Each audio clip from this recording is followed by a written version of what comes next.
You stop playing for a little bit or get a little bit sloppy. Obviously, the live ball turnovers, it's kind of been the thing I've harped on. That'll be an issue that could prevent this team from really achieving great things. The 21 assists is great, but the 18 turnovers really allowed them back in the game. But I thought it was, they weren't going to go away quietly, not with the atmosphere, not with the Providence program and the pride they have in what they do. So, obviously excited to get a chance to play the regular season champ tomorrow. Raise your hand for questions. Mike, right over here. Let us get the microphone to you. Andre, could you just compare and contrast the emotions you're feeling, what you're feeling about the situation as you're building that lead up to or 25-26, then the emotion and everything you're feeling and what you're trying to express to your teammates as you're trying to hold it together when it's cut to 5? Really just trying to stay with an even keel and just really lean on my teammates and when it's tough. So, like, when I was turning the ball over, I was looking to Hawk and looking to Tristan, and they was picking me up, and I was trying to pick them up as well. So just trying to stay together regardless of what's going on. First row over here. Yep. Coach, is there anything you learned about yourself as this comeback was happening, maybe with how you could have dealt certain stuff differently?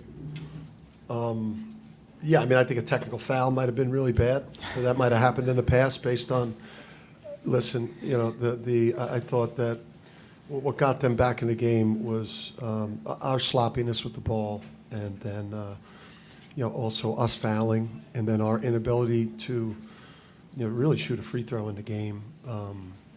Obviously, they were physical defensively.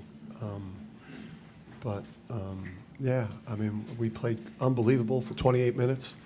They made an unbelievable run, and we won the game, and we play tomorrow in the semifinals for the third year in a row. So we're happy about that, buddy. Second row. Coach, besides the win, what are some things that need to work on defense moving forward? What was that? Coach, what are some things that need to work on defense moving forward? Yeah, we were elite defensively in the first half. 29%. We held them to 1 for 9 from 3. I thought we got away from our principles of, maybe taking away the paint. But again, I think it was the fouling that just disrupted the rhythm of the game. We were playing such great basketball at both ends of the court. And then, once it turned into a whistle fest and we were putting them at the free throw line, they were able to chip away, mix in some live ball turnovers, and you can't get back and get set defensively. I think that's why they shot 51% from the field. We weren't set as much in the second half because we weren't getting stops. We were turning the ball over. Dave, right here. Dan, Tristan obviously came up big, a couple of daggers, or they seemed like daggers at the time. Explain his game and why he didn't start the game. Yeah, just I think in terms of the starting piece, our culture is really important. The way it's a big responsibility in terms of all the things that you do, and just felt like a small message needed to be sent to Tristan and Naheem normally is the first guard off the bench, and he was the last guy in the rotation. So whether you play for the Big East tournament or a regular season game, you got to have principles and try to teach some larger lessons. And I'm usually when players are put in that situation, they have a bad game, and because of the distraction that goes on with that. And I was just blown away by his mental toughness tonight and being able to put that behind him and perform at a high level. Coach, Alex didn't have the best first half, but in the second he really turned it around, hit that big shot with a minute left. Can you just talk about how he's able to... Hey, excuse me for a second. I'm sorry. Just get the phone out. Just turn it off, please. Whose phone is that? What song was that? Okay. All right. Let's get back to questions, please. Joe. Can you just speak on Alex's ability to kind of stay even keeled, but in those clutch moments? Yeah, he had some tough calls against him that put him in foul trouble. Alex has been one of the best freshmen in the country the whole year. He's he's basically started every game on a team that has played a top 10 type of season, right, from the full body of work. And we're worse when he's not in the game because of everything he does for us from the offensive end, the cerebral, and he's a much improved defensive player. So we don't function as well offensively, and that played a big part in Providence making a run when he was in foul trouble in the second half. He's been that valuable. He's been that valuable of a freshman in the Big East this year. Second row. Hi, thank you. Coach, I just wanted to ask about Adama Sanogo specifically, because watching that game, he specifically down low in the paint, he was pretty unstoppable. I just wanted to get from your perspective as a coach what you saw from him and what it is that just makes him go. Yeah, it had to be a workman-like performance from Adama today. You guys all right? It had to be a workman-like performance from him today because Croswell's one of the best low post defenders in the country. He gets incredible leverage. He makes it really, really hard to score one-on-one in the post. So Adama, we needed defense from him. We needed him to get on the offensive glass. We needed him rolling in the ball screen game and creating open threes for teammates. Obviously, this wasn't the type of matchup where we could throw it into the big fella as much as we'd like, but I thought he was efficient. Gavin in front. Andre, it seemed like every loose ball, every rebound you really had to fight for. What was it like out in the court during that game? It was just desperation. In these moments, it's like you got to leave it all on the line or else you're going home. So I think both teams really brought that edge. And, that's all it was, really desperation. One, Adam. Dan, you had your parents right there, right next to you. What's that like for you? And, what's it like for your dad? And does he ever give you feedback after the game? Yeah, I thought they were all too close. He was trying to whisper stuff. When the run was going, he was trying to whisper some things, get this guy out, call timeout. I could hear him moaning and groaning. I just thought they were too close. They shouldn't be there. They should be back. I hope they're not in the same seats tomorrow. My son was over there. He almost got me a technical, Danny, because I think he got on James one time breathing. I don't need them that close. Ralph over here. For either of the guys, as that lead is sort of is whittling down, again, for either player, you're trying to stay composed. Do you feel a little nervous? Do you feel rushed as they're pressing and that lead is coming down? I mean, you gotta stay composed in situations like this. I mean, playing for a championship, you gotta stay composed. They did a great job coming back. Played hard. They feasted off our mistakes. So you just gotta stay composed in that situation. Stay with your team. Stay in that tight huddle, and just believe. So. Let's go last question, Joe.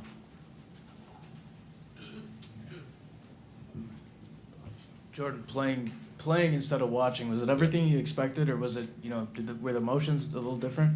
I mean, absolutely. Everything that I expected. Last year, I got a good feel for it, watching it, but playing it is totally different. I mean, it's very exciting. Just feel the energy in the crowd. It's really loud in there. So, it was amazing. So. UConn, thank you. Thank you.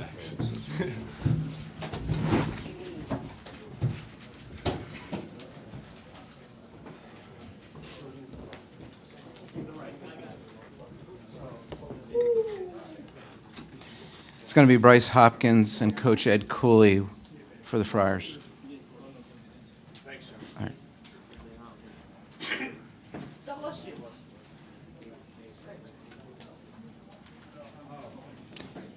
And the locker rooms are open, remember.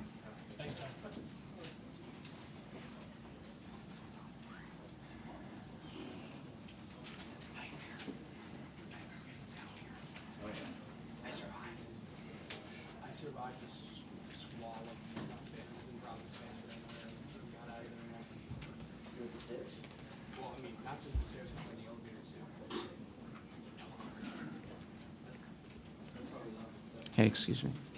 Hey. Yeah, I'll take it. That's on me. It's like hitting on 20. Like, yeah, you got 20. Hit me.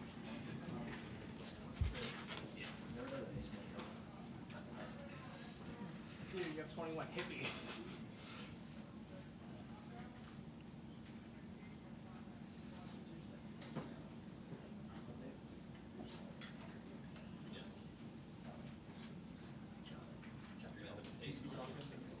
Yes. usually opens when he leaves it. So for 30 minutes.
Coach Ed Cooley and Bryce Hopkins.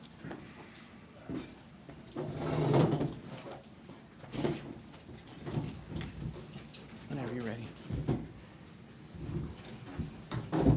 Well, that was a tale of two halves. For 30 minutes, we were digging the sleepers out of our eyes. We didn't have a lot of emotion. We didn't have a lot of physicality. I think the first 25 minutes, they played their brand and they were very good at it. I think we got a little frustrated against their physicality and against, we couldn't score, so we got a little frustrated. But as I told the guys, I said, guys, the game is long. The game is long, and we'll give ourselves a chance. We made a couple of adjustments, and the biggest adjustment in sport is attitude. Attitude, energy, resilience that our men showed. At 26, I think we're down 26. I bet everybody in here thought the game was over. When you have the power of trust, belief in one another, amazing things happen. I thought the ball had a little music to it when it started to move.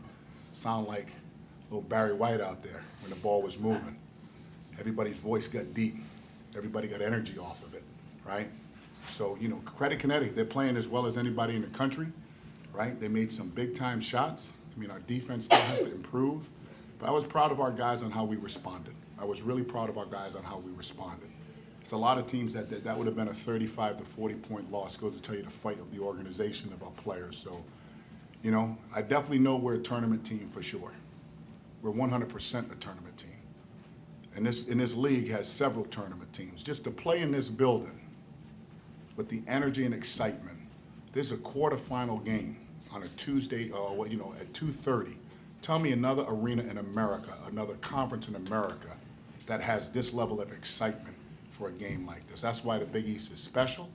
That's why this building is special. And that's why the relationship between the Big East and Madison Square Garden is unique. There's no other conference tournament in America this great, not good, great. Questions? Right here in the middle. Coach Cooley, I remember you said in a game earlier this season when you guys came and played St. John's during the regular season how the Big East Conference tournament is like one of the best college basketball conference tournaments in the country. And just seeing how you were trying to hype the crowd up and trying to get everybody behind you, just knowing you're Providence born and raised and you're coming back coaching your hometown school. Like, how do you think that's going to carry on depending on where you guys are seated in the NCAA tournament? Well, I know we travel really well, and we're going to need that energy. To play here, and both teams were well represented here. Connecticut travels really, really well, and if I can just back up a little bit, the fact that UConn is relevant again is the power of the Big East. The reason they're nationally ranked and what they've done is you've seen a total transformation of the power of the Big East brand at its greatest. Because to me, I think they're the best team in America. Brendan, down here. This is for Bryce. Bryce, over here. How much was your comeback fueled not only by maybe an increase in the attitude, but also trying to speed them up a little bit, try to avoid getting them in half-court situations, and maybe was that part of the problem in the first half? I think a lot of it had to do with us applying pressure to them. I feel like once we got in our press, they started, rushing and turning the ball over. So, that we fed off of that, and, we got out in transition. But playing out in Madison Square Garden in this tournament, it just means a lot. It hurts that we couldn't pull it out because it was just so electrifying to play in there, in front of all of our fans that traveled out, But, we'll be back in the NCAA tournament. We're going to come back harder. In front here. Coach, just 5 days ago, you had a situation where Seton Hall really blew the doors off you, and today had a similar situation, and you talk about the attitude. How impressed were you with the attitude for these guys to not allow something like that to happen again? Processing your question, we definitely didn't play well as we wanted to in our last home game. But you got, in sport, you got to have amnesia, but you got to learn from it, right? It also shows you the character of the group. We could have easily packed it in. We could have easily gave up. But I really praised our players and the organization about just the resilience to come back against to me. Obviously, I'm very, very biased toward our Big East. But again, all of you guys got all the answers as all the writers, right? Tell me a team in America playing better than that team we just played. I don't, and I'm a basketball junkie. I don't see one team better than the University of Connecticut right now. Two more right here. Thank you. Coach Cooley, just wondering, you mentioned that being a tale of two halves. I was just curious, what was the message that you were giving your team in the locker room at the half to give them the jolt? And then also, when you guys made that run to come back, what was the emotional roller coaster that you were thinking at that time? Well, I talked to our men about the game being long. The game is long, right? It goes fast, but it's long, and that's like, there's waves. You got to be able to stand a couple of Mike Tyson swings, right? I mean, again, they were throwing haymakers. They made 13 threes. The fact that we were this close and them making 13 threes is remarkable by the men. So you got to give them a lot of credit. They made some tough shots. They made timely shots. And Caravan's shot, I think, was game, set, match. I think Hawkins' three late in the shot clock on the right side of the floor. So you got to give them credit, too, right? You got to give them credit. They earned that win. So we'll do the best we can. We'll sit back on Selection Sunday and see where the Friars are going. Don't be surprised if you see us in the Final Four. Brendan, last question. Ed, just the decision first to not go with Jared in the starting lineup, and also what'd you like of the Corey-Jaden combination down the stretch there? That's a loaded question. We try to put the best unit out there that gives us the best possible. That's why it's a team. It's not so much who starts as who plays. Jared played a ton of minutes. We felt we needed a little bit more size against their size. So that had nothing to do with anything other than trying to give us our best opportunity. And then our younger guys are really developing. Jaden is developing. Corey Floyd is just continue to grow, and develop. So that's the process that these young kids have to go through. It's not where they're going to start at the beginning of the year because they weren't ready in November. But it's March, and great things happen in March. Providence, thank you. Thanks, Ed.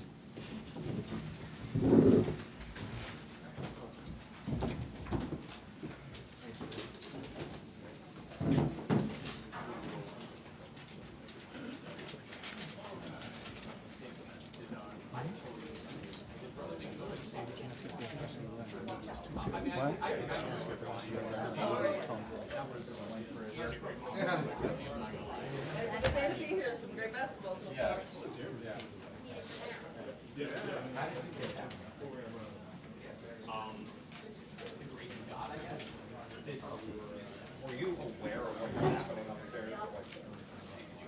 We couldn't use the escalators and the elevator was not stopping. I guess I had We couldn't get to the stairwell. Yeah, no, I'd have played the long game. Yeah.